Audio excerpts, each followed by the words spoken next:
Alors bonjour, je m'appelle Augustin Audara, je suis le directeur de Sac-Fouly Conseil et je suis le représentant local du comité d'organisation des Jeux Olympiques pour le relais de la flamme à La Réunion. Qu'est-ce que tu as à côté de toi?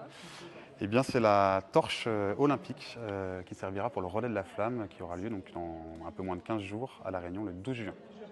Et là, cet après-midi, il y a une séquence très importante pour l'organisation du relais de la flamme.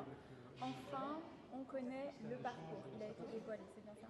Absolument, donc ont été dévoilés précisément le parcours des 8 étapes du relais à La Réunion. On aura donc deux convois en fait, qui vont déambuler tout au long de la journée du 12 juin. Un convoi qu'on appelle le convoi d'engagement, qui a vocation à aller dans les grands bassins de population. Donc il ira à Saint-Paul, à Saint-Pierre, à Saint-Benoît et finira sa course à Saint-Denis. Et on a un convoi dit convoi agile, qui a plutôt vocation à aller chercher le point de vue, la photo, de mettre en avant le territoire. Et ce deuxième convoi fera une étape à la Plaine des Sables. Il ira ensuite sur la commune du Tampon. Il ira après à Saint-Joseph à la Pointe-Langevin et il terminera sa course à Sainte-Suzanne avec notamment une séquence sur le stade en eau vive. Comment ces lieux-là ont été choisis? Alors ça a été un vrai travail de concertation, de collaboration entre le département, les communes traversées, le comité d'organisation des Jeux.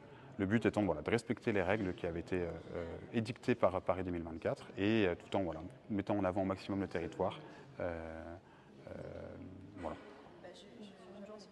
Sur une journée, oui, tout à fait. Oui, la contrainte étant effectivement qu'on n'ait malheureusement qu'une journée pour accueillir la flamme et donc on ne peut pas malheureusement parcourir l'ensemble des villes réunionnaises, mais uniquement un certain nombre. Est-ce que tu peux nous rappeler combien de porteurs de flammes se relayeront ce jour-là?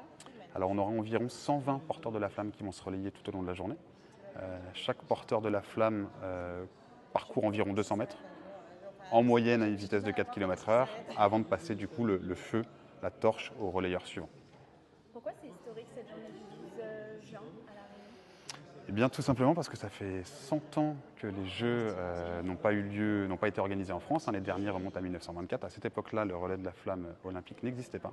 Donc ce sera la toute première fois que la flamme olympique viendra à La Réunion, donc ce qui en fait de fait un moment historique et sans doute une journée assez extraordinaire.